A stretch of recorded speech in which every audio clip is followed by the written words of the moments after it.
thinking about it entirely the wrong way. The foreclosure list exists with or without me. It has nothing to do with me. These people are already being displaced. Life is displacing them, not me. And so, why did Amazon send me $20,000? Because I use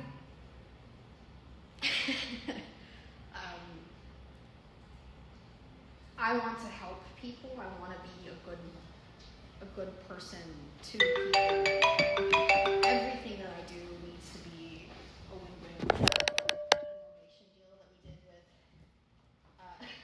with Anthony and helping me with that. I mean, it felt really good because I knew that person was going through a rough situation, was about to have an even worse situation, and I was able to step in and help him. And that feels really good.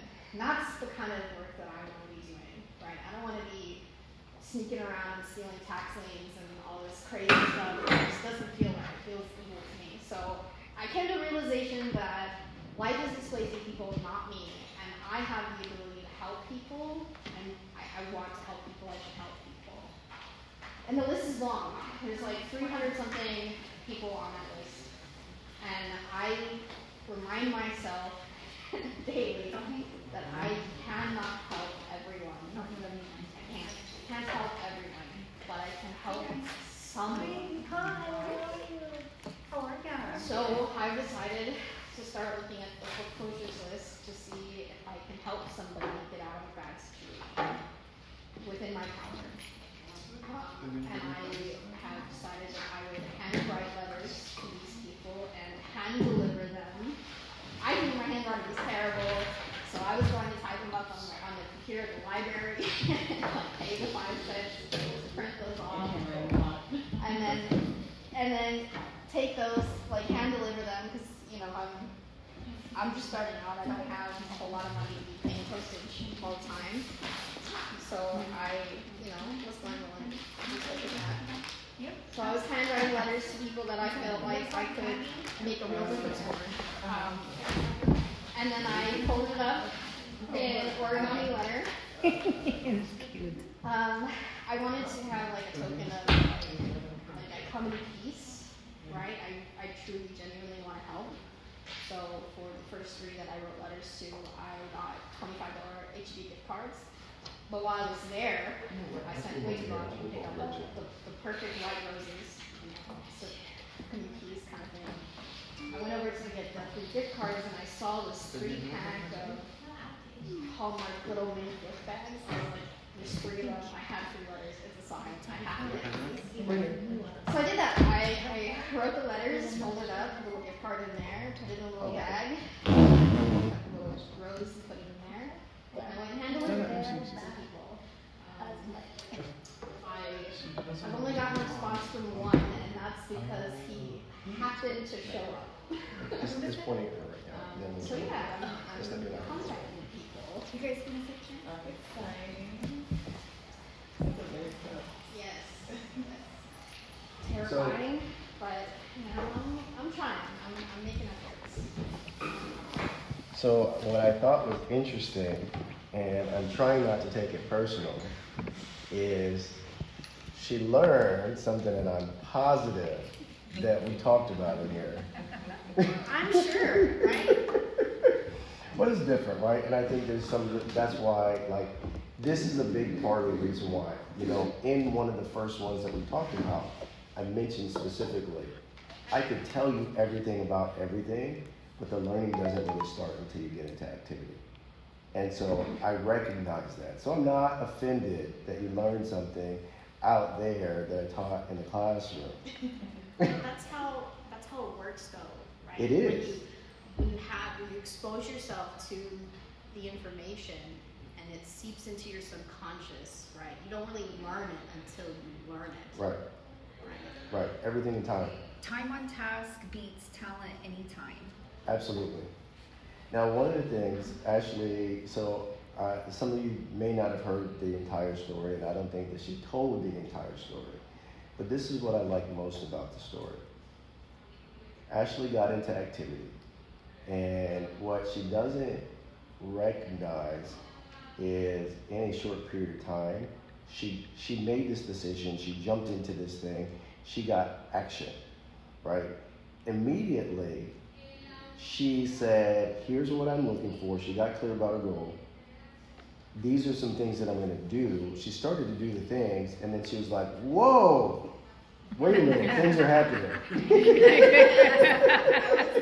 Okay, I'm gonna jump into the deep end and just get started, and I did not realize how deep the water was. And I think part of our growth process really is recognizing that's a part of our growth process, because now I get to get face to face with some of the things that are really keeping me, right? Because I have these I have a lot of limiting beliefs. We all have some things that we learn from our parents, we learn from survival. We just had to get out there. There's not a playbook for any of this. So we figured out some of the things that we had to figure out, right? But then we get into these situations, and now I have to reevaluate some of the things that I'm in, right? I got into real estate. I said I want to make a whole bunch of money. I made a whole bunch of money. I look back at the year and I said, I have no money. I don't understand. I never made this much money in my life. I'm not buying drugs. I'm not being a womanizer. I'm not spending money on crazy things. I don't understand why I don't have money, right? I'm not doing anything wild. And I had to go back and say, let me look, let me audit. Where's my money, right? And I recognize there's some things that I had a limiting belief, right? My dad still to this day says, I don't want to be rich. I want to have rich friends, right? Because if I'm rich, I might be subjected to a lot of temptations. And I don't want to be in a situation like that, right? And so naturally, I had to realize that some of that I had absorbed. And so now I'm starting to make money, and in my subconscious, I don't want to have too much money because I don't want to be a bad person, so I'm giving it all away, right? And now I have to audit and analyze and say, hey, I can be a good person that makes money. And money, if I have more money, I can do more good things if I'm being intentional, right? So I had to come face to face with some of those things and change how I thought about those things. And so sometimes the reason why we're not getting to that next level is because we're looking at these things, and there just may be some things. I have these fears. The biggest fear with getting into real estate investing that most people have is, I don't have money for it.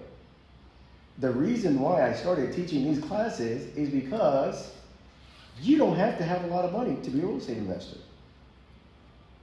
If you have a clear plan, if you're being intentional, right? If you're able to put in hey, I may not have a bunch of cash, but I can be intentional, or I can put in hours, right? And so I can make up for it with the hours. I can make cash. I can make some of these things happen at a faster pace. But I know that most people believe that you have to have a lot.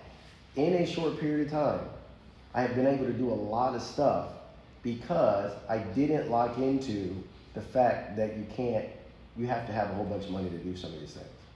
I needed to figure it out. I have these big goals, what I want to do, what I want to accomplish, and I just had to. Now, this is one of the things that I realized, right? Where we're going through and some of the things we talked about. Some things I had to learn for necessity that when you get to a certain point, you have to unlearn. I am extremely stubborn. And that benefited me when I'm going through these hard periods. I have locked in. I'm a pit bull, right? There's no way that this is not going to make me successful. I'm not going to be successful with this. And I got tunnel vision. I'm not listening to other people. I'm my way is the way right? But now I get to a certain place where I'm I also understand being that stubborn can now stunt my growth. I have to be more open to information. I have to be able to look at new data. I have to be able to reevaluate. But this is one of the things, it's now part of my identity. It's one of the things that helped make me successful. So it's hard to just say, well, don't be so stubborn. Because this is a part of who I needed to be to get to where I am. And so some of these things, when we get into activity, it puts us in a place to say, okay, now I can audit some of these things and say, is this still something that's serving me at the highest level? Right? I said initially I was going to do this, whatever, and this is something that I've been doing, and it's always worked. My parents did it, my grandparents did it, my great-grandparents did it, and it worked, but maybe it doesn't work as best as it could. You know, there's a story, they talk about like a lady that, like a husband says, hey, why do you always put the ham in the oven? You always cut off the ends and put the ham in the oven. Why do you do that? And she's like, oh, I know, my mom always did that. She says, hey, Mom, why do you always cut the ends off the ham and put it in the oven? She's like, my grandmother always did that. Say, hey, Grandma, why do you always cut the ends off the ham? And she said, because it didn't fit in the stove.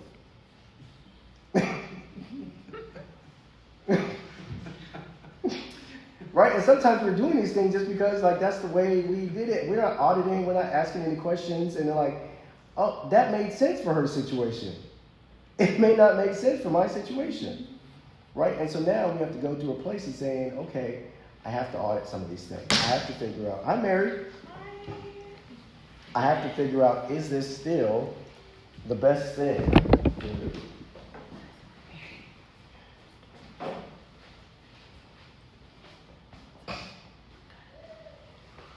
Do you want to sit right here? One of the things, so we started working, and since we made the shift, one of the things that we started with is vision board. And we started that conversation. We haven't gone further down the conversation. The statistics say, was it 39% of people are 39% more likely to hit their goals if they have written goals? Oh, no. If they have clearly articulated goals. And 76% more likely if they're written down. So we started, we actually did vision boards to go through and get clear. What kind of things would I like for my life? I was at a conference the last couple of days, and somebody said something, and I feel like he touched on this thing, but he really didn't go deeper on this thing, and I wanted to share it. So what he was talking about, he said there's these 6 Ds. He said it starts with a dream. You make the dream, like, this is what I want to do, right? I have this, I create, I go, I do this. The next thing is there's a decision. Decision says, I am going to do this thing. One of the things I realized that depending on stranger danger, depending on the size of the goal, there may be a lot more delay. But this is where a lot of people get tripped up, because the next things are delay, difficulty, and dead ends. And in those, that's where most people get weeded out. It is my strong belief that you do not get to go to the next level until you pass the test. And so if you say, I want to be a patient individual, are you automatically more patient? Or do you get more opportunities to learn to become patient? Right? I think at some level we know that. We say, I'm going to go lose weight. And guess what's happening tomorrow? They got free tacos at the office. Are you about what you're saying that you're about? I think we kind of recognize that in some scenarios, but when it comes to creating our dream, our vision, our ideal life, it seems, number one, a lot of us are not clearly locked in on what that looks like.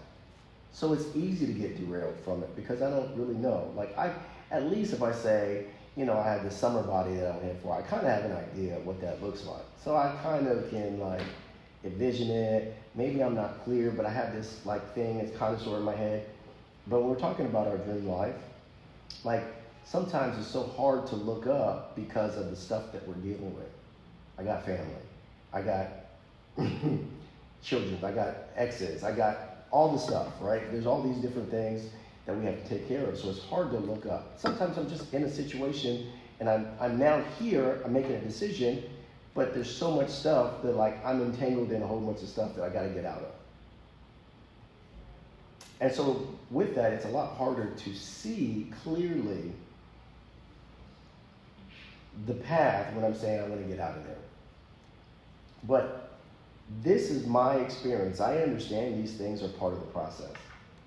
These things are absolutely part of the process. Every single time. And the people that have the hardest time are the people who just feel like I can skip steps. I don't have to go through this process. It shouldn't be like this. It is. It just is. I don't know why. Let me tell you the first example. I made a decision that said I was going to be a real estate agent. I went to one of those investor classes and I said, they said, hey, you guys are getting free classes.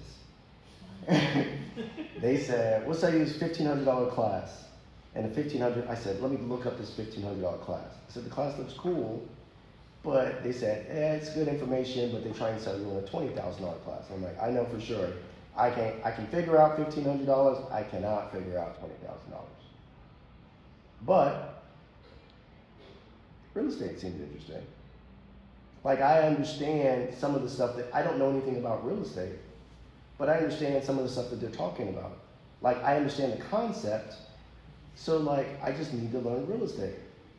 So if I can go in and learn real estate, then okay, let's go and figure that part out. I get into real estate. More and more I think about it, it just makes sense. Now I'm like I talk to my crew about budgeting. I talk to them about credit scores. Like it's almost a natural progression. And so now I said, I made the decision, I'm going to go to real estate school. I'm in my real estate school. Would you say it's pretty safe to say that you need a vehicle to sell houses? What would you do if you're going to real estate school and you haven't been working and your vehicle breaks down? And it's not a small repair. It is literally two major things happening at the same exact time. My engine and my radiator is relatively smaller compared to the engine. But I have two major things which I have no money for. It's fair to say, and what most people would do is say, all right, I tried. Let me go back. Let me go get some money. I'll go do some other things and I'll come back. I did not. I said, I have made this decision.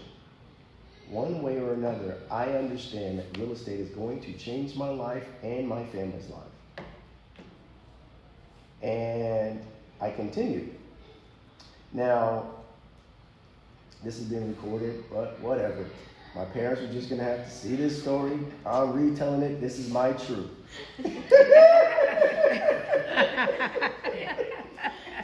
So I'm taking the classes, right? I'm doing what I feel like is responsible, right? I'm locking in. I'm trying to put my head down. I'm traveling this unbeaten path, and I say, "Hey, pops, I have a car. Can I borrow yours?" I said, "Yes." Let me in the car for 2 weeks. He said, "All right, so what you gonna do?" What do you mean? I don't have my license yet. I don't have anything going on yet. Like, I don't have any income coming. What do you mean? So my grandfather, now keep in mind, my father and my mother had 3 cars and 2 drivers. But wait, there's more. So I go, and my grandfather agrees to lend me his car. Now at the time, they have 3 cars, 1 driver. He lends me the car for 2 weeks and says, "All right, so what you gonna do?"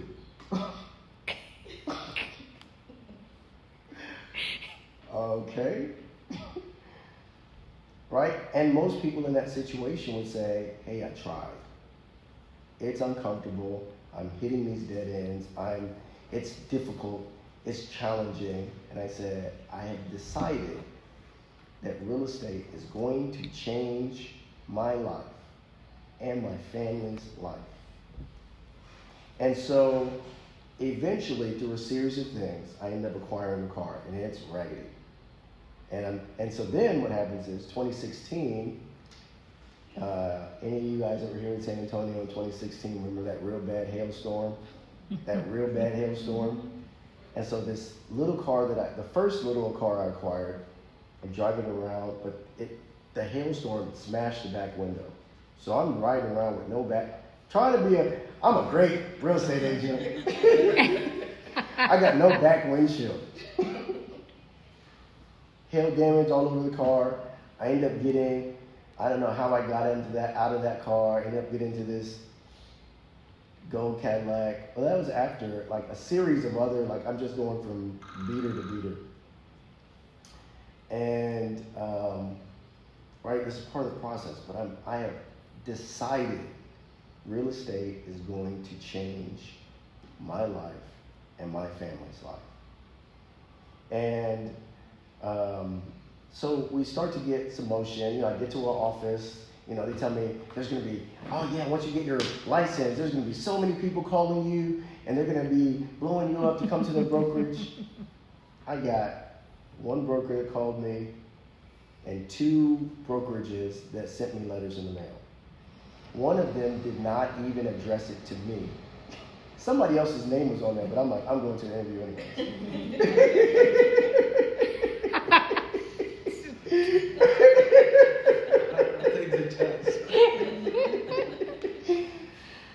So I make a decision. I get to a brokerage. The brokerage it's good. It's fine for what I need, I think.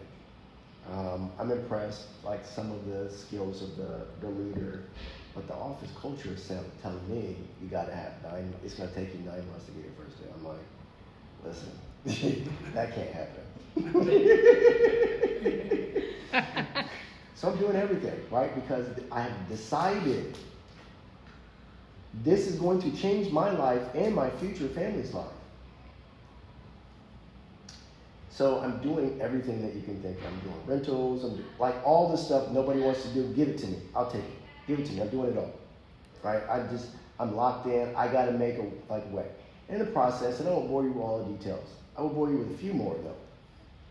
There's a point where, right when deliverance is getting ready to happen, that's the last C, deliverance. It's getting ready to happen, or it feels like. And I go and I negotiate a deal. This is my first experience with foreclosure homes. Let me tell you, I realized that you can help people in the process of foreclosure and solve a problem. Yes, sir, thank you. And so I say, I'm going to grab the foreclosure list and I'm going to go help people. So I do my little analyst, and I'm just going to go through. I have an investor, and I get all the way there. I think I'm prepared for all the scenarios. I knock on the door, and the lady speaks Spanish, and she asked me in Spanish. I'm like, I understand a little bit. But we ended up getting a deal, right? It was a glimmer. We put it under contract, helped her close on that transaction. I got a little bit of a paycheck.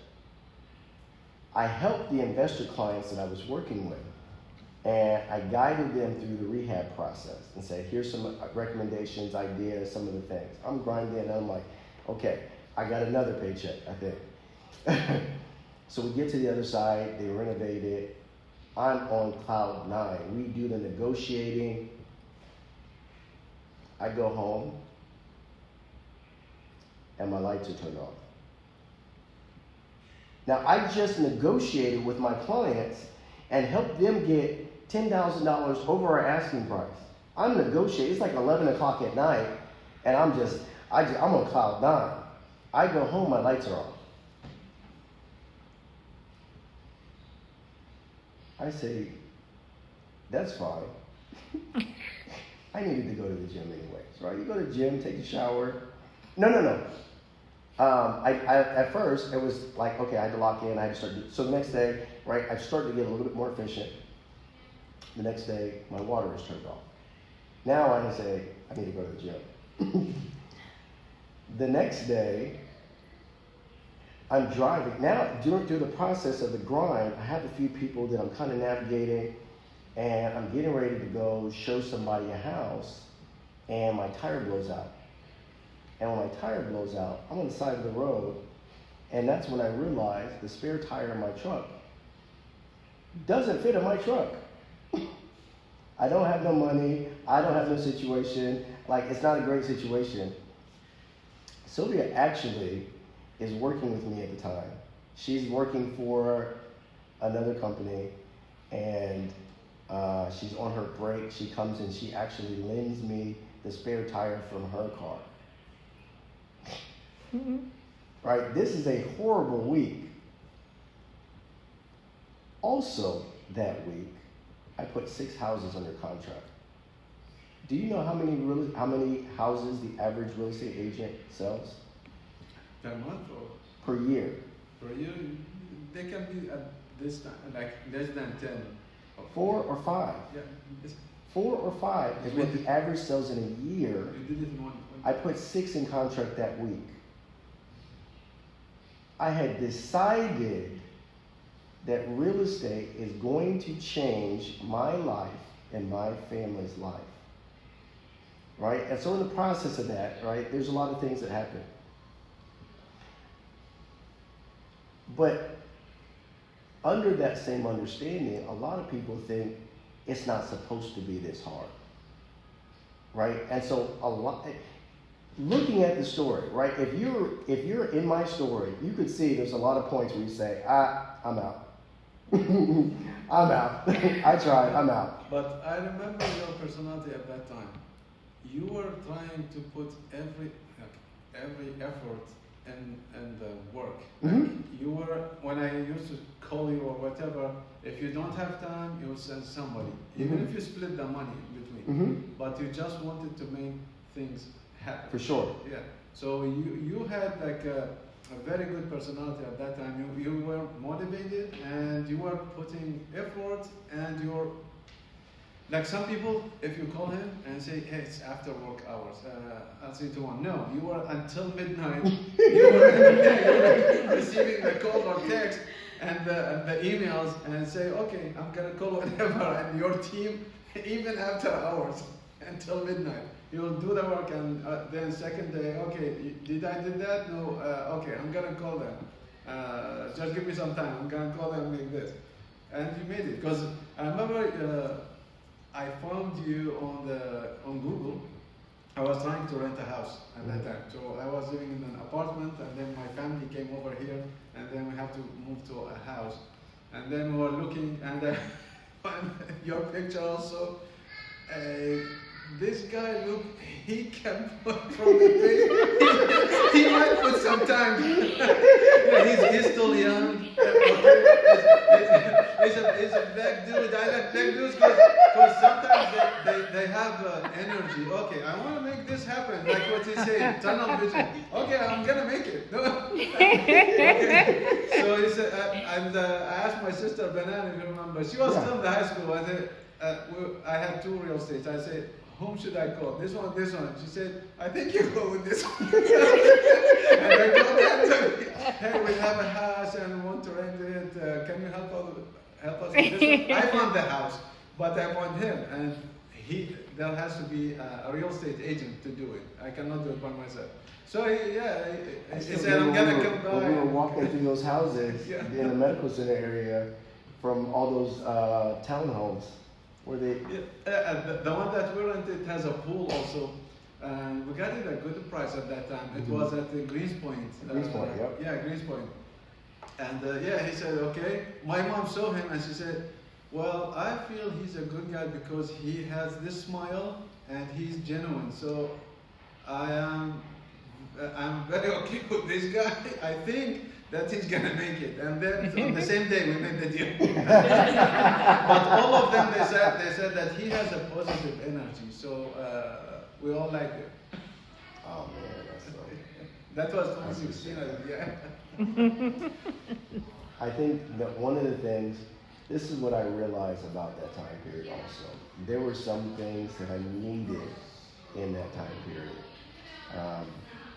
And although we don't like to admit it because it's uncomfortable, sometimes in those periods of discomfort, there are things that we need to get to the places that we want to be. One of the things that I recognized during that period was I'm looking and saying, like, I have to be extremely intentional about every dollar that I spend, right? Because I'm broke. And so I had decided that, number one, I don't ever want anybody to feel like they are a commission check. I don't ever want, and I decided during that time period, so it didn't matter. There was a few people I was working with that I'm like, are y'all trying to figure out? They was like, oh, well, I know you've been doing this for years, so I know you're like, I'm glad you feel that way. Yeah, so some people are pushy, some people would make you, okay, so are you trying to buy a house or no? What's wrong with you? But no, yeah, you are just doing it. You don't ask questions like certain ones. Even I remember when we bought our house, the last one on Alamorant, we were, before that one, we bought two other ones. But we didn't get upset. And one of them, we said, do you want the house or you have this set up money that you don't want to go over? And I said, yeah, the family doesn't agree to go beyond this limit. He said, then okay, I'm gonna send your offer, but if we lost the house, don't be upset. And I said, okay, because this is what this is. And we lost the house at that one because we didn't go beyond. I believe they put another $20,000 price. But there were some of those things, right? This is one of the things that's always been important to me. I want it to feel like, I want you to be able to trust me. I want you to trust me for, I'm going to give you the best Which advice. is the case, like in the whole family, that was the case. Because they trusted you, they liked you, okay, this man behaves well, and he is putting some effort. He speaks like transparently. He is not pushy, he is not whatever. He asks what you need and he is helping more than he just wants money for himself. He's trying to help. He is enjoying his job. I appreciate that. Some of the things that I learned during that time was being intentional, a lot more intentional with budgeting. You know, one of the biggest ahas that I learned, I was listening to The Richest Man in Babylon. And because I'm stubborn, right? Everything that just because somebody tells me doesn't mean I listen to it. I'll consider it, but I'll process it. And in the book, The Richest Man in Babylon, it says 10%, you can live off 90% of your income just as easily as 100%. 10%, put that away. You're going to save that. And during that, I was listening to that book right to the beginning of that point. And as I'm listening, and I'm trying to test the theory, right? I'm getting these little checks, and I'm looking at it and saying, okay, if I save 10%, what's the alternative, right? On this, whatever money I can spend, like what will it make a difference, right? Even if I were to get a $3,000 check, we're talking about $300. If I save this $300, the opportunity, could I buy something with $300? Yes. But is it going to be is it life ending if I were to put this money away? No. Because if I'm on a $3,000 check, if I'm still operating, I can live off the rest of the $2,700. I can function off the rest of the $2,700. I can still be diligent about putting this away. And so I wasn't getting checks that big initially during that period, because of course you got to pay the broker and some of those things. I'm getting these little odd and end things, but I'm looking and saying, even at this level, the opportunity cost, if I were not to save this 10%, and I am about as down as you can be, if I can save this 10% at this period, then there's not a good reason to not make it a habit to save the 10% in times of feast, right? If I'm in famine right now, in times of feast, I should be able to, right? But the difference is, when I'm in times of famine, a feast, right? There's a whole bunch of things I can do with that money. I get in a comfortable situation and I deserve it and I work hard. But those things are, I just think that those things are part of the process. The dream, decision, delay, difficulty, dead end, deliverance. Now, this has been the case, repeatedly. When I look and audit, I've had those situations after I make decisions. I have made a decision. I intend to be a billionaire with a B. That is one of the most uncomfortable things for me to say out loud because it sounds gross. It sounds the opposite of a lot of the things that I value, especially in today's climate, right? When you look at the billionaires of today, you look at them and you say, not somebody I want to be. All right, I'd like to have the money, but the way that they do things, maybe I do some things differently. They're not the best, you know. And so there's some things that I struggle with. Like the first time, I don't know why I even came up with this idea. But I do know that I've decided that I will be a billionaire. And a part of that means there's a lot of things that have to be tested. In order for me, I'm going to have a lot of delay. Because of the size of that goal, there's going to be a lot of delay. There's going to be a lot of, I'm going to have dead ends. There's going to be a lot of things that I have to function. Some of my process is shaping me for that. Right? But as a billionaire, the reason why I want to be a billionaire is because specifically I have to make some changes to get there. Not only that, I have to help a lot of people to get there. In the process of me being a billionaire, I expect a lot of people to become millionaires.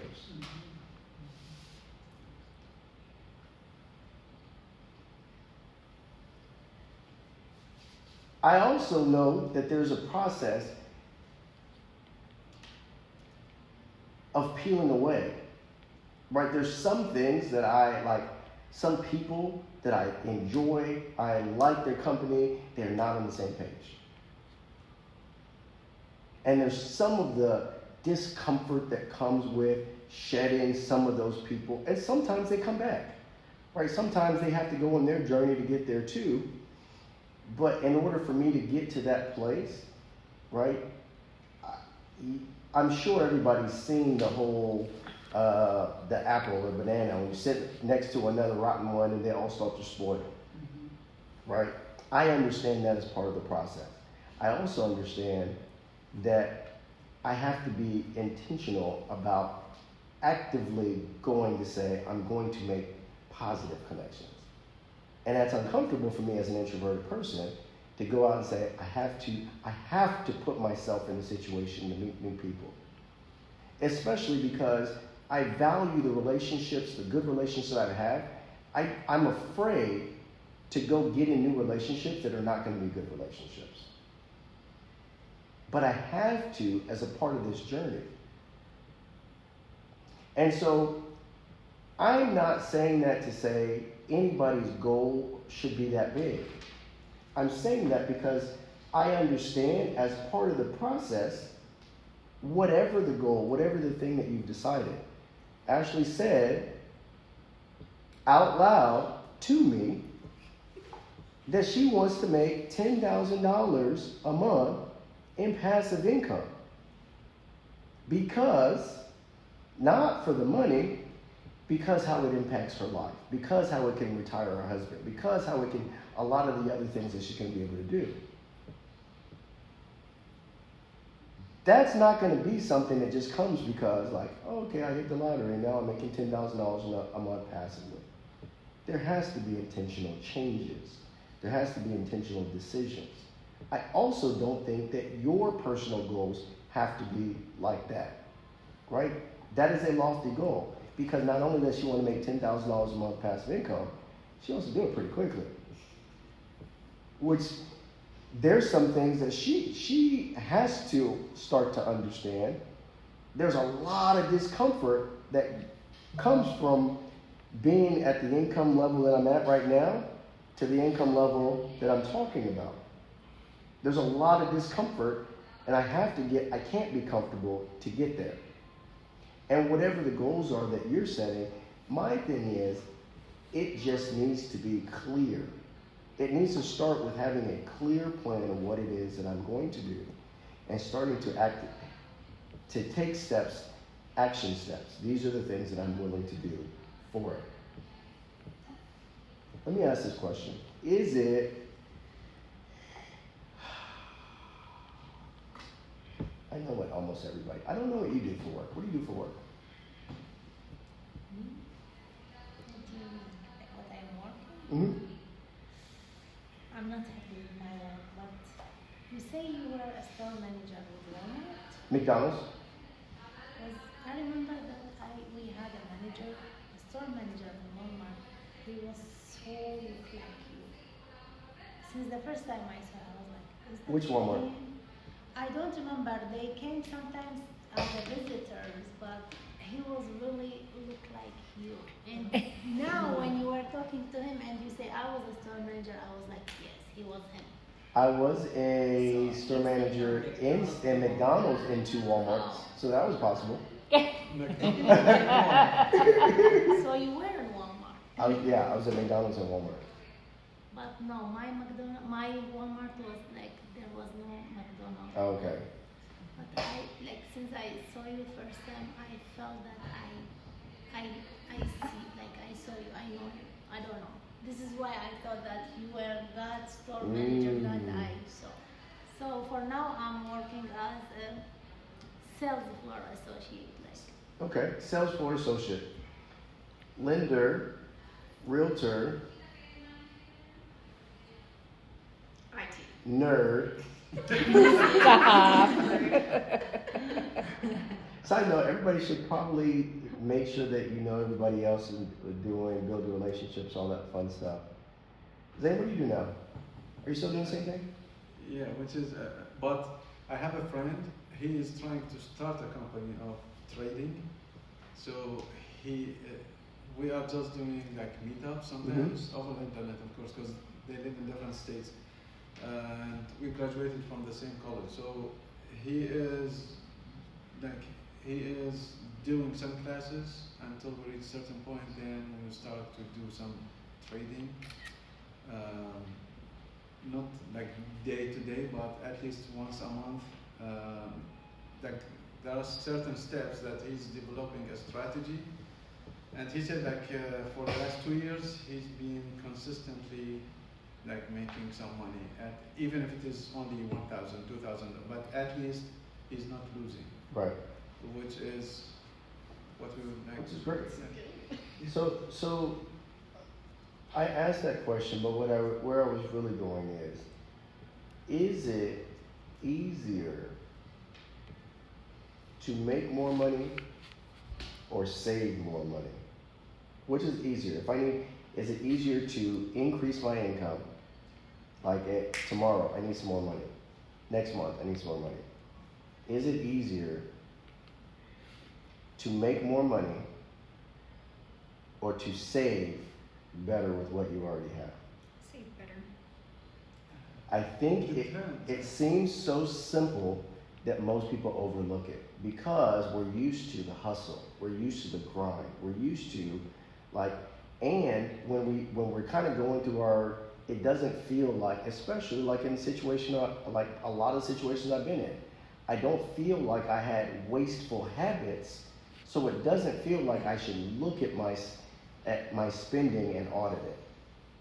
But realistically, it is easier to figure out, first, let me figure out how to save my money better before I start to make more money.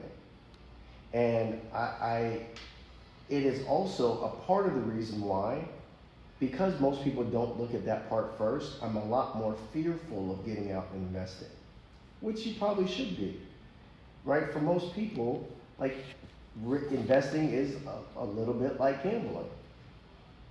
And so I shouldn't gamble with bill money, or I shouldn't gamble with if it doesn't feel like I'm comfortable. But most people will never stop and look and say, let me make sure that I am doing the best that I can with what I have. And let me tell you, I had good reason when I was working at McDonald's. I had decided that I was going to leave. Not that I was going to leave, that I was ready to position myself to leave. But I looked at it and said, I gotta I'm getting in debt. And I had, for the last few years, I had blamed my boss because I was getting in debt, and she could have solved some of my problem because I'm an amazing employee, and we had agreements that weren't being honored. She could just solve all my problems by paying me what I'm worth. At some point, I had an epiphany and said, but I am also not doing the best that I can with the stuff that I'm responsible for. And when I made that, I looked at it and said, okay, let me be intentional. And so for the next year and a half, I was intentional, and I got out of debt, $20,000 worth of debt just about, on the same income that I was getting into debt on. And so that's one of the things that the reason why I try to, like, even when we're having this conversation about investing, positioning, saving, plugging the holes is part of that, right? I got to make sure I take care of home base. It makes me more comfortable, because it feels risky when I'm not stable here, and I'm talking about going out there and making a jump. But if I can get myself a little bit more stable here, then it doesn't quite feel so risky.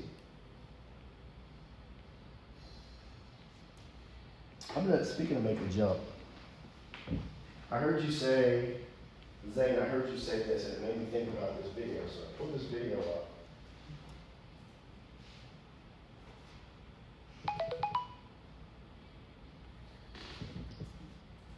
I mean by that, every successful person in this world has jumped.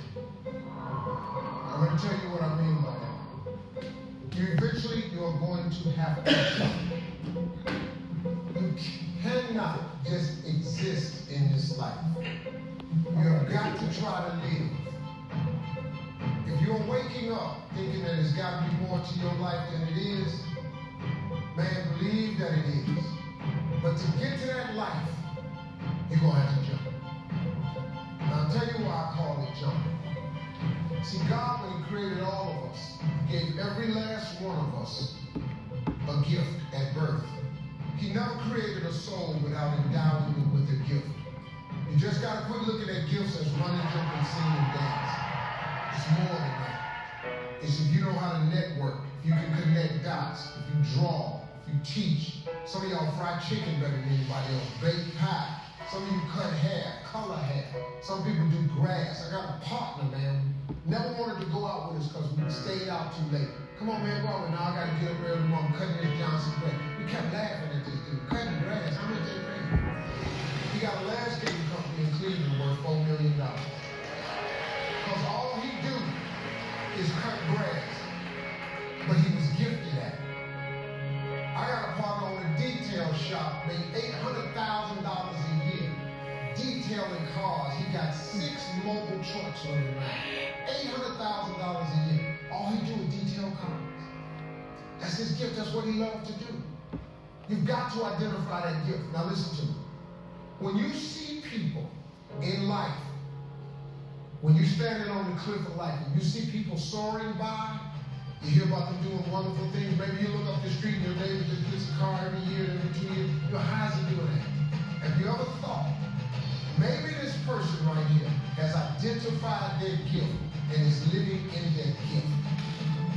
Because your Bible says, your Bible says your gift will make room for you. Your gift, not your education. You go get education, that's nice.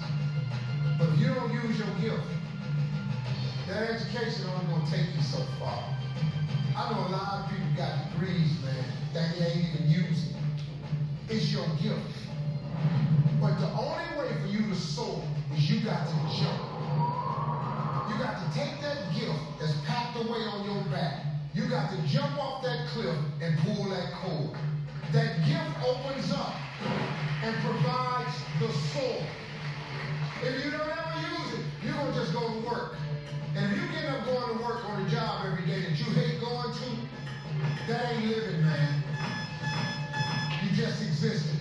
At one point in time, you ought to see what living's like. But the only way to see what living like, you got to jump and hit a problem. But just be real. When you first jump, parachute will not open right away. You're going to hit them rocks. You're going to get some skin tore off on them cliffs. You're going to get all your clothes torn. You're going to get some cuts on you. You're going to be bleeding pretty bad. But eventually, the parachute has to open. That is a promise of God. That ain't a theory, that's a promise. His promises are true, because listen to me. You cannot name one single thing God has not gotten you through. Name it. And if he ain't got you through it, he currently pulling you through it right now. And the living proof of it is you sitting in here. If he hadn't got you through it, you wouldn't even be here. So if he ain't never not got you through it, why would he not let your parachute open? It has to open, man. You can play it safe and deal without the cuts and the tags. And you can stand on that cliff of life forever safe. But if you don't jump, I got another promise I can make you. Your parachute will never open. You'll never know. You'll never know what God really has. See, your God has a wonderful life. Once again, I'm going to refer to your Bible. Now, you go down there, you memorize these scriptures, you don't apply them to yourself. Your Bible says that he comes to give you life and give you life more abundantly. If I were you, I would jump. Because that's the only way to get to that abundant life. You got to jump, man. You got to take a chance. Now, when I get through talking, there are those of you who discuss this in the car. Well, I got bills. And I got bills. Whether you stay on the cliff or you jump, you're going to have bills. If I quit my job, I'm renewing my credit. If you got a job, you live in check to check. Even if you got A1 credit, you can't buy nothing else no damn way. At one point in time, do yourself a favor. Go see what God really do. God hold you up, man. He ain't going to let you fall. He ain't bring you this far and let you fall. Do yourself a favor, man. Before you leave this world, before you die, jump. Just jump one time. Just jump. Thank you very much.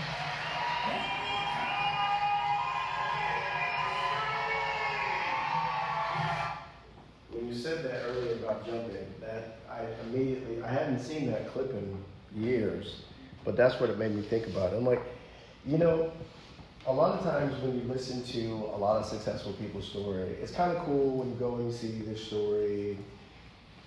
I think there's a tendency to discredit, right? A lot of times you hear Steve Harvey's story or a lot of motivational speakers, they'll tell you their story and they talk about all the stuff that they overcome. And I realize it's easy to discredit or just think, oh, that was just like a small percentage of people, not understanding, no. This is a part of the journey.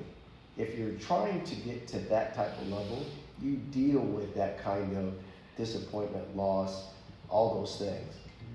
I have an asterisk, but that's a different, whatever. But what I was thinking about right now is because the purpose of this, as I mentioned multiple times, if you have paper, you don't have to use your paper. This is not going to be something that you necessarily turn in. But everybody that has not gotten into full activity, and even the people who have got full activity, there's something that says this is the reason why I can't, right? I would get into the next level, but this thing, right? This is the thing that's keeping me from getting to it. Might be family, most people say it's money, right? It could be whatever the thing is. I'm not going to do this in case you want to as well. I don't know, Pen. Yeah, she don't act. Look at that. Look at that. Oh, Sylvia. I would like for you to write down 10 reasons. So whatever the thing is, right? Whatever this is the thing that's keeping me from the next level. Write down 10 things that could be done, right? that are in the bandwidth of this is what could potentially be a solution, right? I did an exercise like this, right? And the first few are easy, right? I need more money. The biggest problem I have right now is I need more money to do more deals, right? I need more money to be able to impact the community the way I'd like to. I need more money to be able to give bigger scholarships. I need more money for a lot of these things, right? And so I'm going through and I'm thinking, and a few things are easy, right? Could sell more houses, right? I could charge more for selling houses, right? There's some of the things that I start to go through. 3 or 4, like, okay, these are easy, write these things down. But then, like, I want you to go down and go It doesn't work. and say, let's go 10, right? Which says, it forces you to think creatively. Like, there may be some easy things, and these are things, yeah. But there's probably some things that you could do or that could be done to help get you into that situation that maybe I hadn't really got the time to take the time to think about. But these are also options. Doesn't necessarily mean this is something I'm planning to do or want to do, but going down and saying, hey, here are some more ways that I can solve this, that this problem can be solved. Whether or not I'm willing to solve it this way.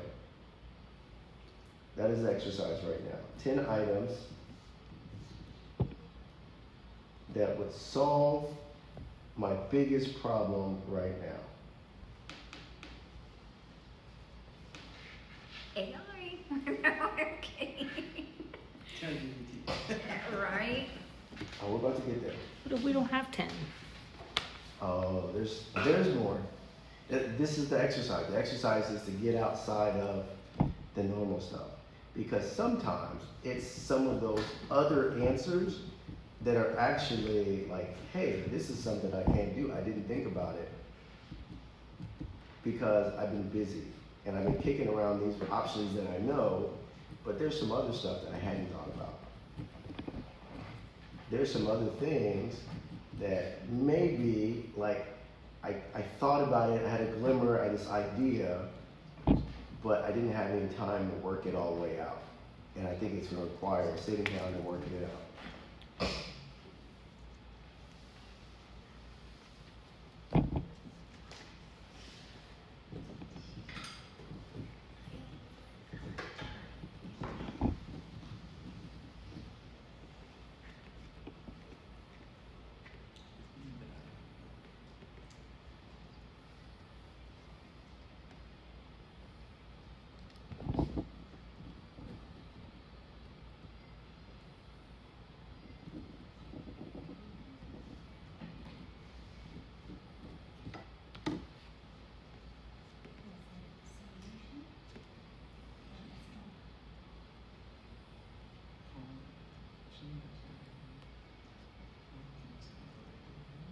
The biggest problem that I have right now, what are some potential solutions for them?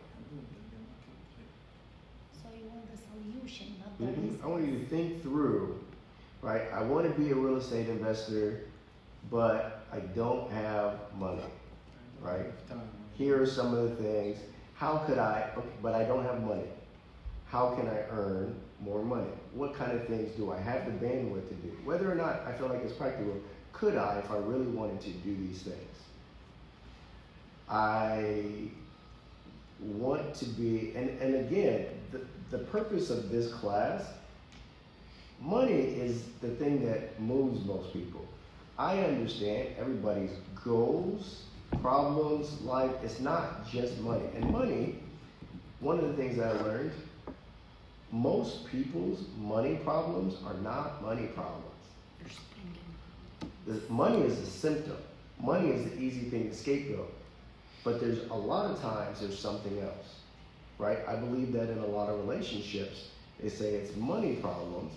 I don't think that it's money as much as it is communication. A lot of times, we're not saying the same things. I may say you're a spender, and you don't want to live life. You're a saver, you're too much of a saver, and what we're having, and we say money, but the conversation is communication. But whatever that thing looks like this is the biggest thing that's keeping me from moving forward. I just want you to spend a little bit of time, and probably like another 2 minutes, going through and trying to figure out. And the overachievers that already did it, I'm gonna let you in on a little secret. I'm gonna ask you to get your AI tools and look for 10 more. Ask ChatGPT, give me 20 ways to solve this problem. And it's gonna say, what problem do you have? I don't have a problem. Okay. Best boss I ever. say, that's a You know problem. who just asked me if I needed an assistant? Brennan, from your event, Brennan. The one that I was like, honey, start McDonald's. Oh, interesting. Ooh. I didn't think of any of these. See?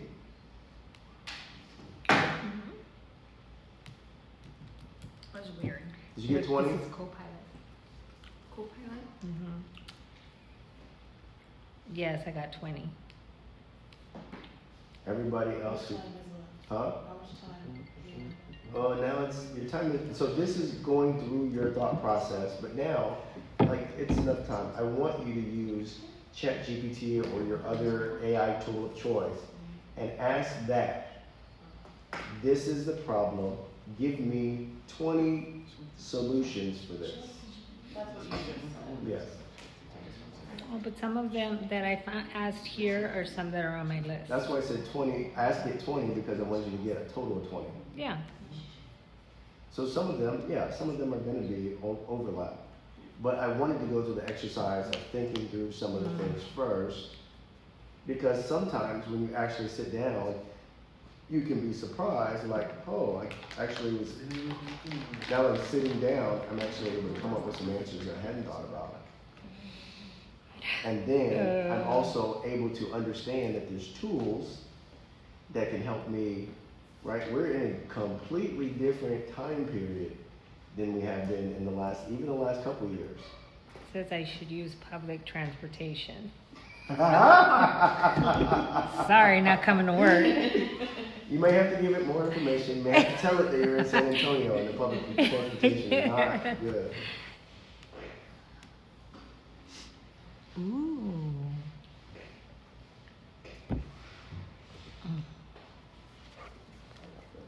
Did you already get 20? No, Did you already ask your AI?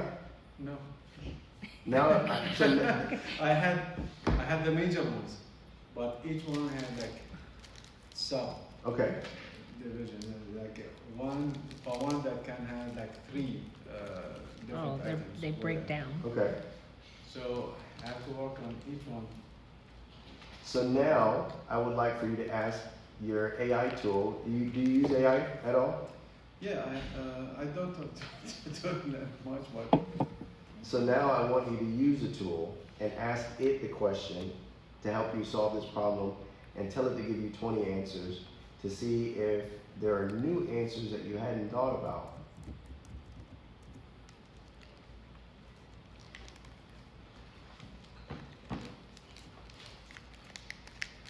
Mine says delegate more. Crazy. Sounds familiar. Is that what you got, Sylvia? Mine says, Delegate more? mine says to cook at home. What does it say? Cook Cook at at home. home. And I say, no. So the good thing about these tools, the more information that you give it, the better the answer can be customized for you. It says, So if you just say, how can I make money? Give me 20 ways to make money. Your answer is going to be different than, this is what I do. These are my skills. This is what I enjoy doing. Give me 20 ways to make money. It's going to give you a better answer and something that's going to be a lot more customized, that you will probably say, hey, that sounds like something that I actually wouldn't mind doing. The answers, if you give it more information about you or your specific situation, right? Even if you say, I need to have more monthly income, I'm currently bleeding out $500 a month right now, right? Giving it more information will help it give you better responses.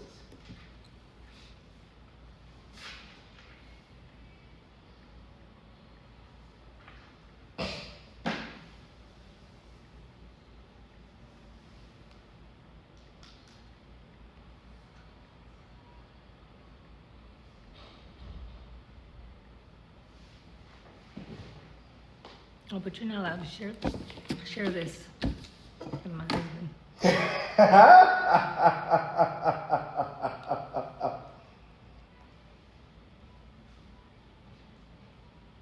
We'll spend probably another 2 minutes, unless you guys want to, unless you guys are actually enjoying this. I know a lot of times when we're running around and taking the time and actually thinking through solving some of these things, it is hard to find time for this. So if this is something that you guys want to spend a little bit more time, we can.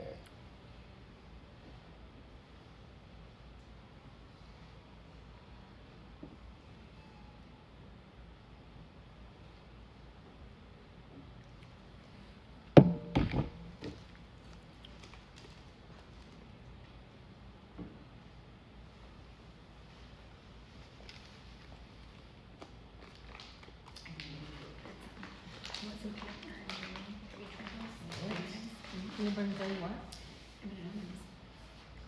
That's interesting.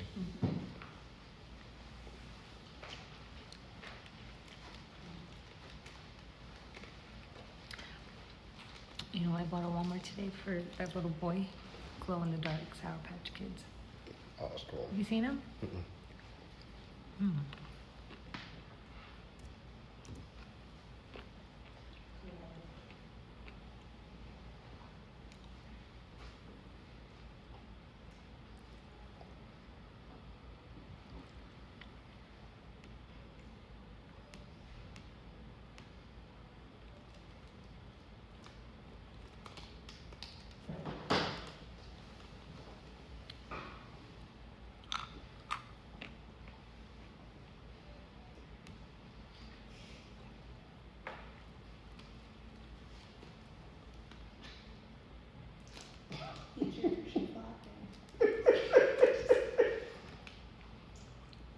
Focus on scale, not just profit. Ask, how can we serve 1 million people instead of how can I make $10,000? It's so specific. I did not tell it anything about 10,000. It's because it's listening to Oh, you. that's funny. That is interesting. You should know that, Ashley. It's just, it's interesting. ChatGPT takes a history of everything you've ever asked it and tailors You guys a paid version? No, just Oh, I thought only the paid version did that.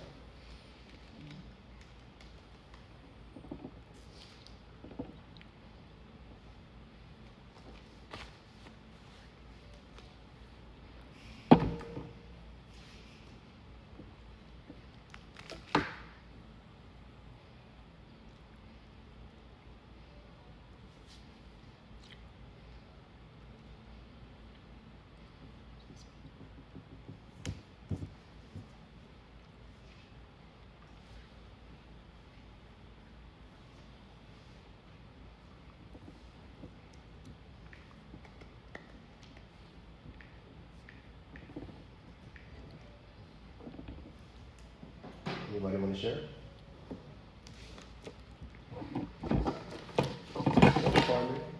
I put eat at home. Stay home. Say no to kids. Oh, and then ask my boss for a raise. And second job for the husband. Just joking, guys. About the husband thing. Stop being lazy. wink, I need a raise. Having discipline and keeping my word, create a system, not just goals. Have routine. I mean, there's still a ton more. That is something that I need in my life. There's a whole list. So even with that, sometimes the struggle now, I think in my journey, one of the hardest struggles is figuring out how can I do this, right? I see some of the things, I have an idea, I don't have a mentor, I don't have anybody who I can ask. I can ask these tools how, right? Say, you're telling me, give me systems. Ask me, what kind of systems would you recommend? How would I go about building systems? Here's my specific situation. What systems would you create? Give me a detailed plan of how to do X, Y, or Z, whatever's on the list. Now we can get it to a place of being able to get into action. Right? Even if I don't know, I don't want to bother anybody, I don't want to call, I can at least get some foundational stuff to get me started, and I can start to take action. Anybody else want to share anything on the list? I can share. I know one thing, like, just like is not like exactly like task oriented. What's the problem that you're solving? Like scheduling time and making more money. But AI didn't tell me this, but like I do know that I need to actively take better care of my health, because if I'm not good and I'm not feeling good, it's gonna affect like everything else in my day. So that's number one. And then scheduling tools to help with structuring my appointments. ChatGPT gave some examples like Calendly and different things to automate that. AI to save me time. Setting more insurance appointments, being intentional about incorporating those. AI said have a schedule for everything. Like, I'm like, okay, I'm gonna work on that. Setting aside time for deep work, like not allowing any distractions during that time to increase productivity. And then it gave me the 80-20 rule, focusing on 20% of the work that generates 80% of the results. And then obviously, like, we're actively working on investing in, you know, bank money and real estate.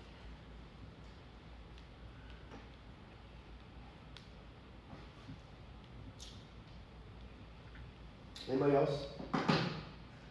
If not, we'll move on. There's no pressure. One of the things that I want to make sure, we're going to talk a little bit about real estate. One of the things that I want to make sure, I struggle with making this abundantly clear because I don't want this to be the focus, but I do know that sometimes it is the roadblock. And so some of you guys that have not been coming, when we talk about real estate, one of the things that I say, there are a lot of creative ways that you can purchase real estate, you can solve problems. There are a lot of different ways that you can do it. And everybody thinks the only way is putting 20% down if you're gonna buy an investment property, or putting 10% down, or 5%, whatever the traditional ways. But there are so many different ways, and it really depends on what conversations people are having. Tomorrow, I'm closing on a property. I'm not closing on a property, but I'm supervising, I'm watching some people who are closing on a property. And in this particular situation, the seller has just said, I do not want the property anymore. I do not want the responsibility of the house anymore. I want somebody else to take over the mortgage payment. And these kind of situations exist all the time. There are some risks involved with this type of purchase, but the person who's buying it does not have to qualify for traditional financing. And so they're getting a house for $1,400 and some change per month, rents in that area for similar houses go for $1,650, $1,700. So it should cash flow a little bit. The house does need some repairs. It's not bad, it's livable now. If I were living in it, I'd do some updates to it. There's some things that it needs, but it is a fine and functional house now. And the person who's buying it is gonna have a little bit of equity in it. There are a lot of situations where people just say, I don't want the payment, I don't want the responsibility. In some of those scenarios, people are not even behind. I just don't want to deal with it. They've been keeping it up, making the payments. I just don't want to deal with it anymore, and you're solving the problem. Hey, I can take over payments, now I have the real estate property.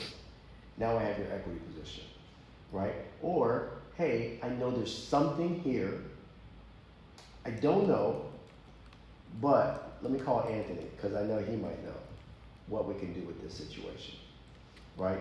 And saying, if I can, and so my biggest thing has been pushing and saying, go find conversation, go find distressed properties. Because yes, I can call the foreclosure list, I can do all the things, but there are a lot of people around you that have situations that you would be surprised at how many people around you are just willing to say, hey, I just don't want it anymore. And you can create something out of that. And just a quick run through of some of the different options. So you can, what the process I just described was called subject to. There's also what they call as bird dog, which like, hey, I'm not ready to put any investment, I'm not ready to put any commitment into investing, but I can talk to people. I talk to people and I can say, hey, this person has a distressed situation, that person is an investor. Hey, investor, I found somebody, I have the phone number, they're ready to talk to you. Investor says, tag me in, I got it. I'll pay you $1,000 because you had the conversation, right? I can start making money just because I am able to have the conversations. They call that bird dogging. There's wholesaling, and wholesaling is, okay, I think I got a little bit of it figured out. I talked to this person, they're in the situation, I'm gonna write a contract with them. Zane said he would sell me his house for $30,000. Hey Ashley, I've got a house for $70,000 and it's worth $200. Do you want to buy it? Ashley's gonna say, yep, I'm an investor. Those numbers make sense. Zane said he was gonna sell it to me for 30. I told Ashley, how much did I tell her? 70? I just made 40 grand. It wasn't my money. I may have had to put a little bit of money in the contract. I do have to understand the responsibilities that come with the contract and make sure that there's provisions for me to get out if I need to. I also have to make sure that I have somebody I can assign the contract to, but now I've made $40,000 because I provided enough value. And now, like, that's a game changer. That didn't require a bunch of money. That's wholesaling. There's the fun stuff that everybody always knows, right? Flips, right? I can also say, hey, Zane told me he'd buy sell me that property for $30,000. I know I could wholesale it to Ashley for $70,000, but I'm gonna do the renovation myself. Actually, no. I'm gonna do some light touch-ups. I may clean it up, get the trash out of it. I'm gonna purchase it. I'm gonna clean it up, get the trash out of it. I'm not gonna do renovations to it. I'm gonna put it back on the market, and instead of selling it, it's worth $200 if I fix it up. Instead of putting it on the market for $200 and going through the process of renovating it, instead of selling it to Ashley for $70, I'm gonna put it on the market for $90,000. That's wholetailing. I'm gonna buy the property, I'm gonna do the renovations, I'm gonna put the house on the market, and I'm gonna do amazing renovations to it. I bought it for $30,000. I'm gonna sell it, put $40,000 into it, sell it for $210,000. That's flipping. I'm gonna buy the property. I'm gonna do renovations to it. I got a good deal on it. I'm gonna renovate it, and then I'm gonna refinance out of it. I can refinance out of it, and now it's cash flowing. That's the BRRRR method. Buy, renovate, rent, refinance.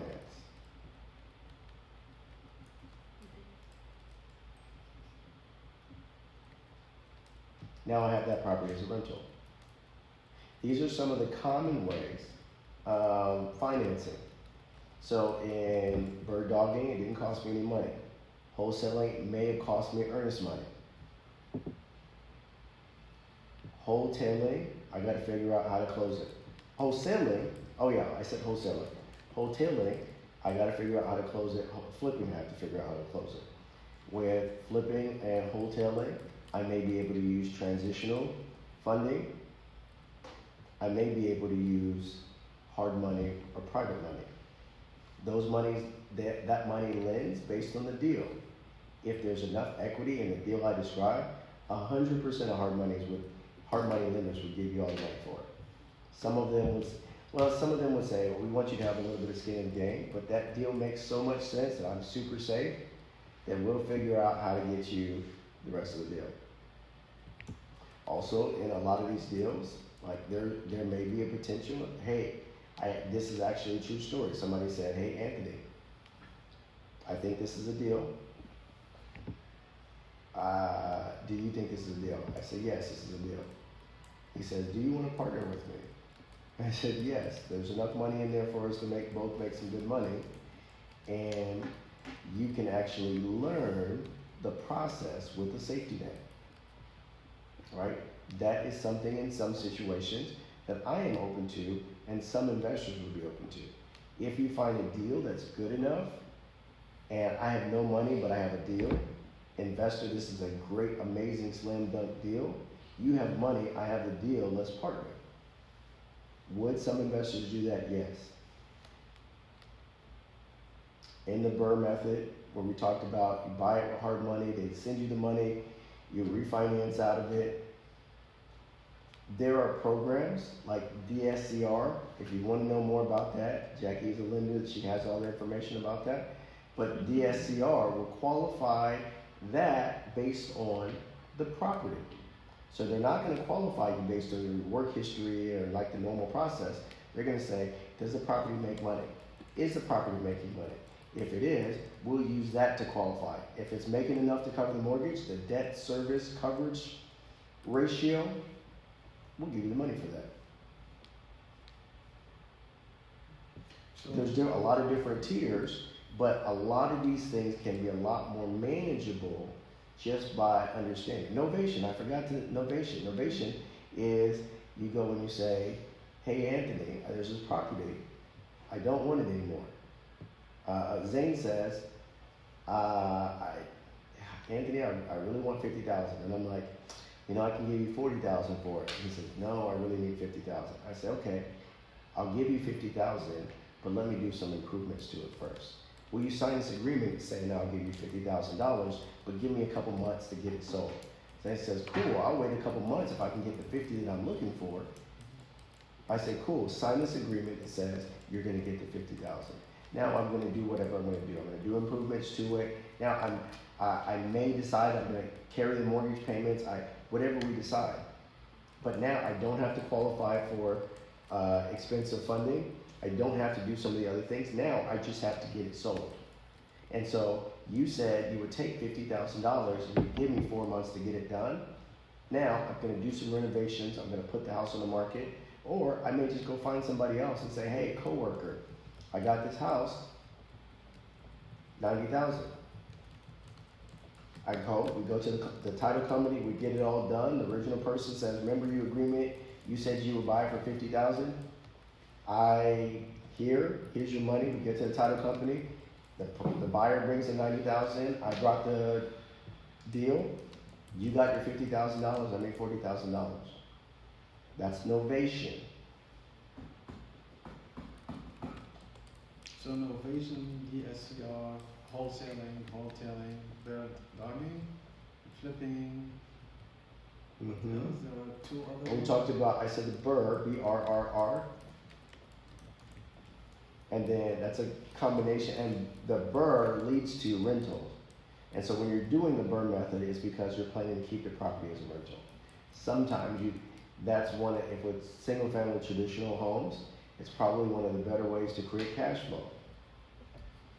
And then subject to is probably the other one that you're thinking about. Subject to is when I say I'm going to take over your loan, I'm going to take over title, is subject to your existing mortgage. So I have title, you have the loan. The loan is still in your name. So if I stop making payments, you're screwed. Because you can't even sell it. But I don't buy a property without the intention of being able to cover it. Some people who don't know what they're doing, who just want to get a deal, they may. But an experienced investor is going to say, hey, what can I do with this property? Can I do a subject to? Can I take over the payments and make it cash flow? What do I get? Huh? What do I get? Like if I have You a get house, relief. but I won't get any cash. Like Maybe. It depends on what you can negotiate. For some sellers, some sellers, I just went out. Some said, hey, I need moving costs. Some say, hey, I'm looking for 10 grand. If I can make 10 grand, like I just need to have some money in my pocket. It really depends on the situation. And guess what? If somebody said I needed 10 grand, could you say, okay, I will give you 10 grand. I don't have any cash right now. Can I finance you the payments? Can I pay you in 10 years? Can I pay you in 20 years on that 10 grand? Right? So now, because sometimes people I just need to feel like I'm getting something. Okay, we'll get you something. It won't be today, but you can know that you have this money coming. Hey, you solved my problem, you got me out of it. Absolutely. I know I'm looking forward to 20 grand mysteriously hitting my bank account at some point. And those contracts, like who would do them? An attorney. Oh. Mm-hmm. Now, I don't think that any of these things, because we're doing the quick run through, I don't advise you to jump into any of these without us going to, because there's pros and cons and knowing what you're getting into with a lot of these different things. But that's a subject to. Now, and also you could say, I am now taking this subject to. Right, I'm taking over the payments, I'll give you 15 grand and take over your payments. You say you want 15 grand, I gotta give you 15 grand. But now, I'm gonna go say, hey Mary, I heard you couldn't qualify for a loan with Jackie. But I will qualify you if you're paying 9% interest, give me 20% down. We're not even gonna have to worry about qualifying with a traditional bank. That's owner finance with a wraparound.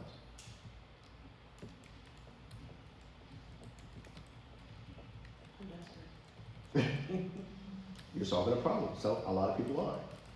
You know who's specifically, and people would think, well, that sounds risky. If the bank won't qualify them, why should I? Sometimes the bank won't qualify them because they are self-employed and they're writing off on their income. And so they make the money, but they don't want to pay Uncle Sam, soon to be Uncle Elon. Uh-oh.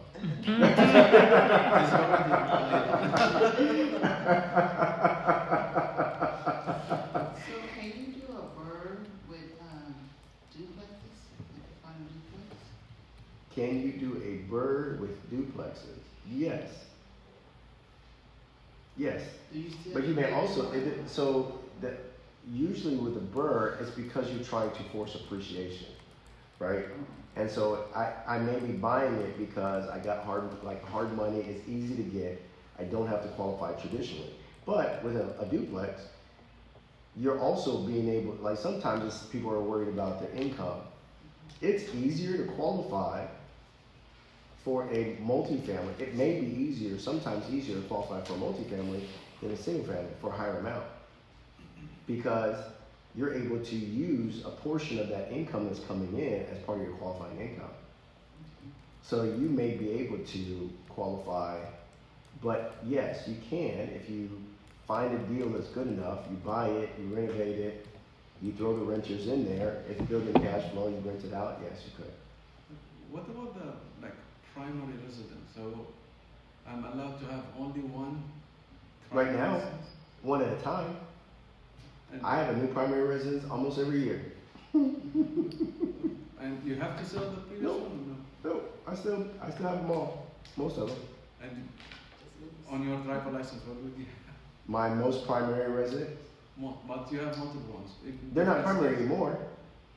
But there's not, so when you purchase, the lender, what they care about is, I don't want you to purchase it as an investment if it's a primary.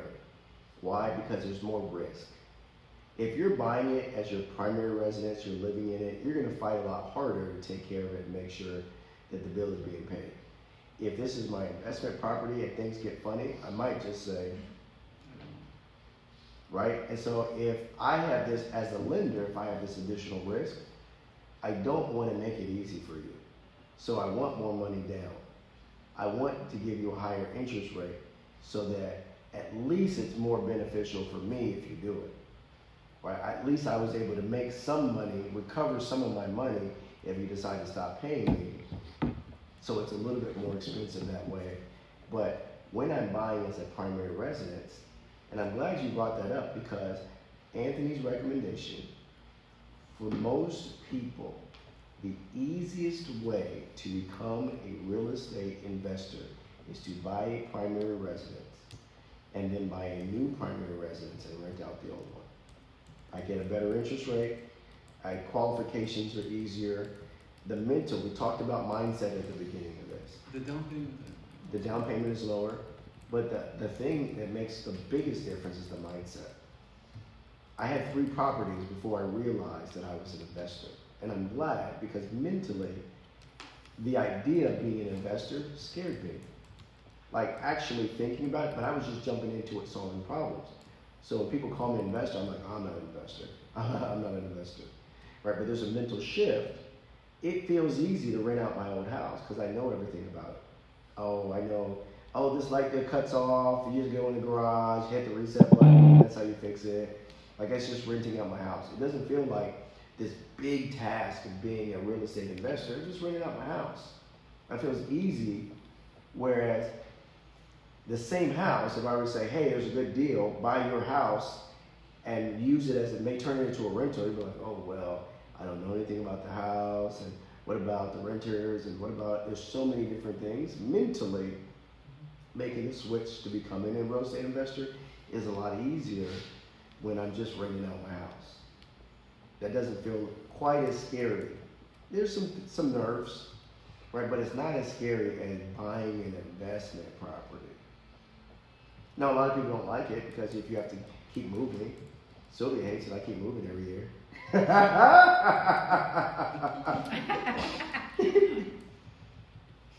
Because he's a hoarder, by the way. You know what?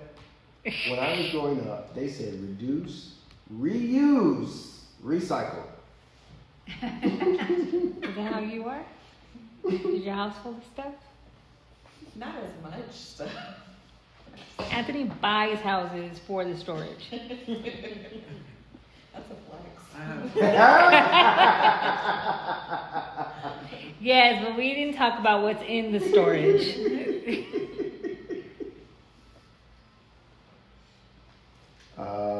We talked about the basics. One of the things that I was thinking about, tools. We haven't talked about this in quite a while, but for mindset, getting into space, if you're thinking about real estate investing, this is not a tool that I have used personally, but it is a tool that is very well recommended and received. Bigger Pockets is a place where they go and people just talk about real estate investing. A lot of times it can give you the exercise of thinking, because this is the thing, when you're starting to get to these new levels, it is very important to align your thinking with people who are thinking at that place. Part of this is understanding you may come to something like this and you may say, hey, I'm determined, I have decided to make some changes. And you may go back to your friend circle and realize some of them have not decided to do some of those things. And so sometimes there's dissonance, and sometimes it feels uncomfortable because I can't talk to them. This is probably the most people I've ever told that I intend to be a billionaire. That is such an uncomfortable conversation. That feels so like, that is something that I kept private for a really long time. Right? It feels like I know when I say that I want to be a billionaire, a lot of people have associations with that. They have things that you don't deserve to be a billionaire. You don't have da da da da da da da da this and that. I know that when I put those things out there, some people will attack that. Sometimes the people that are around me, and I realize it's not their fault, but it's easier when I see you going and I realize I'm not. It's easier to trip you than for me to get up and start running. And so that's the reason why a lot of people struggle, because when I start to make these type of journeys and say I've decided, then I'm also by myself. I question. It's important to come to and get connected and stay engaged with like-minded people. And so the Bigger Pockets is a group. You can go in there, ask questions, you can see a lot of things. There's a lot of things you can question, you can fact check a lot of the things that I'm saying, right? But at least you can go back and like really start to get the gears going now that I'm inundated with real estate investing stuff. And what I found is when I start to see a lot of other scenarios, I say, man, if they could do it, I can do it. Some of that stuff is now I realize and put it together in a way I didn't realize. There was a situation that was close to me that I didn't even recognize because I didn't have this insight.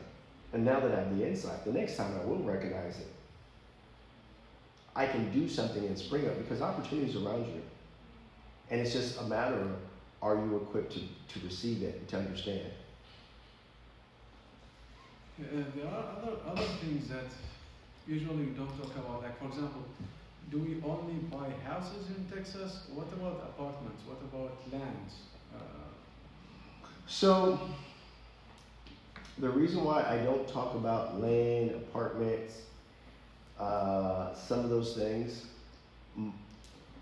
specifically is because if I talk to you, let's just say we talk about the conversation, we talk about flipping, and I give you a scenario, right? And I say, if you buy, this is a true scenario. I had a client who bought a property for $565,000. They put about $45,000 into it, and they sold it for $864,000. Start to finish, less than 4 months. $200,000. For most people, when I tell that story, I can't imagine that because you lost me when you said purchase price $565,000. So when we have the conversation about land and apartments and there are a lot of other traditional ways of investing. The reason why I don't have so much is because they're so nuanced and so specialized that if I start to talk about building construction, which I have clients that I've helped them build new construction homes. I've helped them become builders and they've made millions, right? But if we talk about that and I don't know a framer and I don't know a concrete person and I don't know, then I check out because that doesn't seem realistic, right? And if I just buy, like a lot of times people think buying land is investing. And sometimes it is, but buying land just because it's land is not automatically investing. Sometimes, a lot of times when we buy land, right, I also have to remember I have to make a payment. Right? I say I'm gonna buy it because in 20 years it's gonna be worth something. This area is gonna be the next whatever. I gotta make a payment on nothing. Right? For a lot of people, I can't. That whole idea. Plus, I have to put a big down payment. Right? Or I have to improve it, which means I have to go through the process of doing something with the land. And that sounds like a bigger project, and there's a lot fewer people in there, and that is for sure something that your friends or family will try to talk you out of if they don't understand it and they're trying to look out for your best interest. The same thing with apartments. It sounds like such a bigger conversation. Well, it is, because number one, your cost of entry, I gotta be able to pay the down payment. If I can't even pay the down payment to get into apartments, then much less figuring out qualifications, looking at rent rolls, looking at now being a property manager or hiring a property management company, a lot of the other things that come in with that. So that's the only reason why I don't. I like, right now where we're at, until we get more people that are into activity and doing the things, I'm trying to make sure that we're having the conversations at a place that feels like this is something that I can actually do. I have a question. Go for it. I saw on Facebook there was a guy, he was an investor, I think. Mhm. For sure he was. Mm-hmm. This is what he was doing.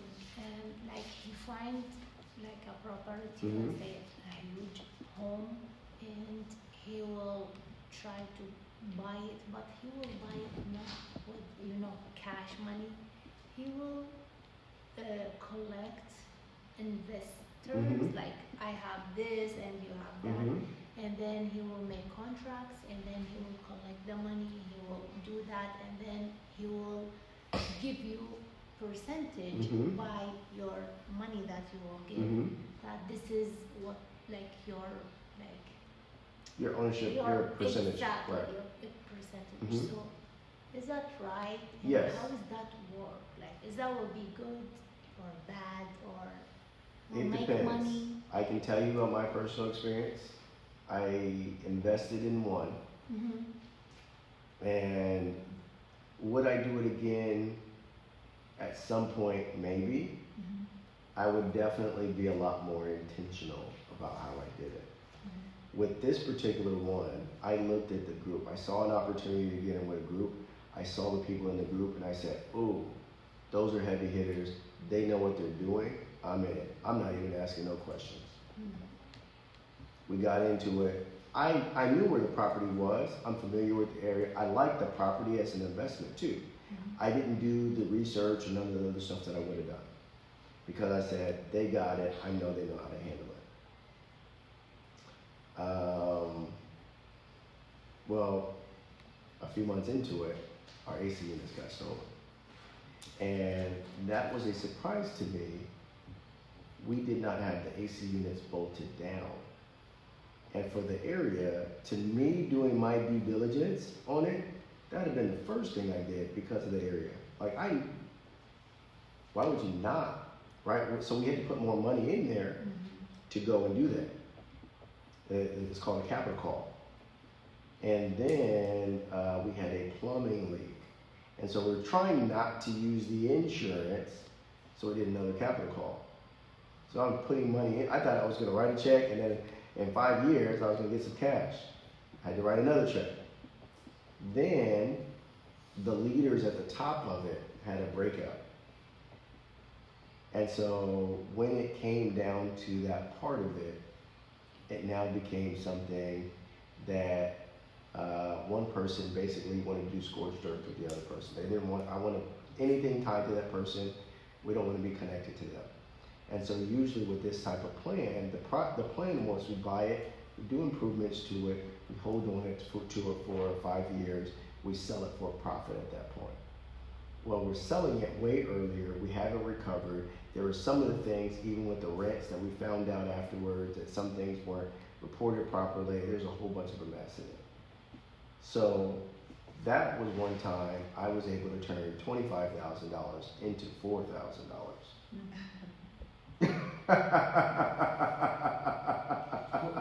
What about there's somebody who is, for example, say. But wait, but this is the thing. As the creator of the deal, this is my whole thing. If you find the opportunity, is it possible to create a deal like that? Yes. One of the things that I used to mention in all the classes is, and this is the reason why I say get an activity. Stop thinking about the money, get an activity. Because if you find the right deal, somebody's got money. If the deal makes sense, there's a way to put together the money for it. So that's everybody's biggest objection is, I don't have money to get into real estate investing. And I'm telling you, if the deal makes sense, somebody's got money for it. What about sharing? Like 3 or 4 of us, you're gonna find the property, you want to buy it, you're an investor, you don't want to put your own money, you don't have the money, but what you do is you sign contracts with us. There are a lot of ways. I don't want to get too much into the mechanics because as you start to think more and more and more and follow down that road, it's going to be harder to get those things. Find the deal. If you find the deal, we will be able to figure out the best way to get out of the deal or the best way to do the deal. There's a lot of ways to do it. Find the deal. And one more thing. So this right here, not this right here. A lot of times the question is the how. How can I find a deal? There's a lot of different things. We talked about foreclosures. We talked about sphere of influence. But I actually just found out that I may have access to a tool that provides this kind of information. And what this kind of information is, this is way before it gets to foreclosure. A lot of times we're looking at foreclosure situations. Now it's time on, there's a lot of people, there's a whole bunch of people bombarding them, everybody's hitting them up. This is before that. This is just the stress situation. And actually, I know you like the one that's highlighted. Do you see it? Do you see how many are in there right now? 130. This is when it's early, when they're saying, hey, I can help you solve the problem. When you have more time, you can come up with a lot of different solutions on solving the problem. Right? If I got time, we can say, what about this, what about this, what about this, and we can figure out a lot more ways if there's something that makes sense.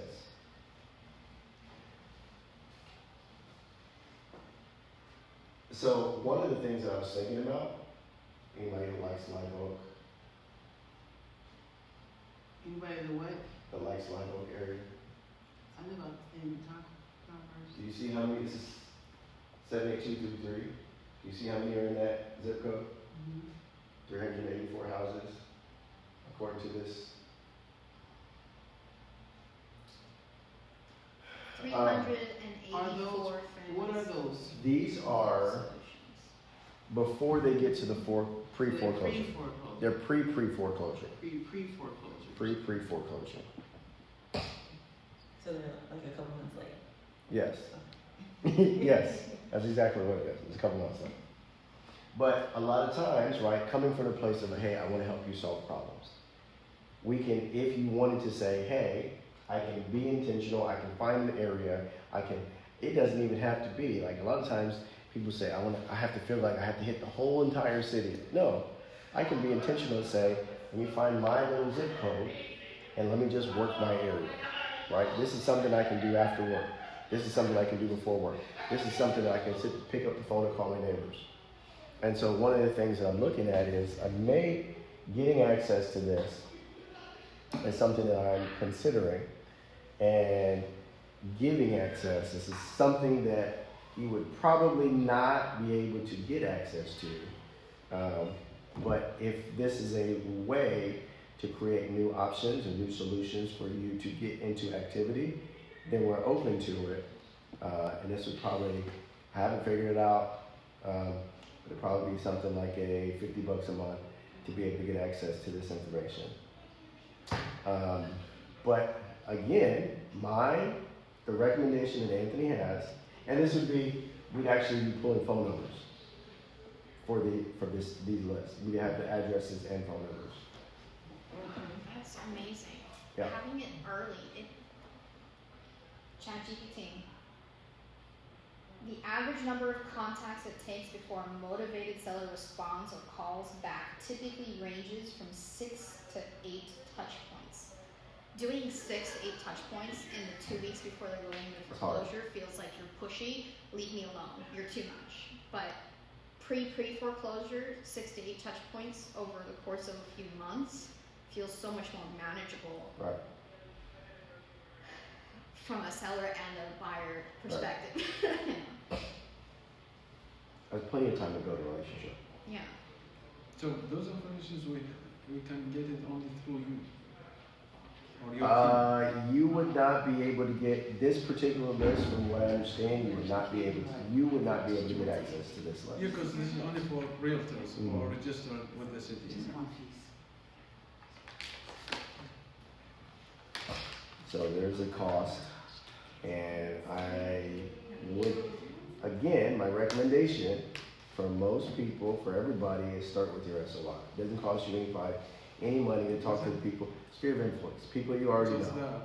There's a lot of people around you that you work with, that you go to worship with, that you go to childcare with, the schools with, to go to. There's a lot of people around you that if you have enough conversations, you would realize that there are some interesting solutions that are needed, right? Because what always happens? Death always happens.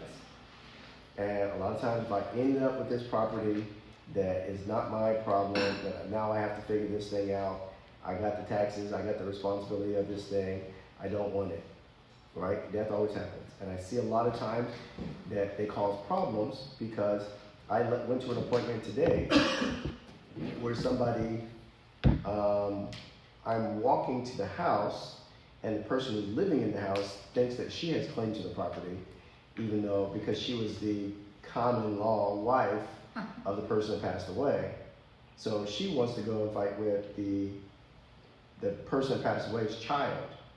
So those kind of things, a lot of times there's situations that say, hey, some people say, I don't want to deal with this mess. Somebody else deal with it, right? Divorce happens. A lot of times when people divorce, they say, I want to screw that other person. I just want to get out of it. I don't want anything to do with that other person, right? Debt always happens. And so you're not creating these problems, but you can solve them. And so a lot of times people around you have different situations that they're going through that they would be open to expertise. And a lot of times, when I'm going through situations like this, I don't even have a safe place to talk about my house stuff. I don't even know. Nobody teaches real estate in school. So I don't even know how to get rid of this property that I ended up with that's a headache to me. And so by you having those conversations and making it very visible, when you see those signs that say we buy ugly houses, the reason why they have that is so that they're just trying to be visible that we don't care about the condition, we're here to hear about the situation. If you can personally get to a place to where you're actively having those kind of conversations, you would be surprised at what kind of options exist.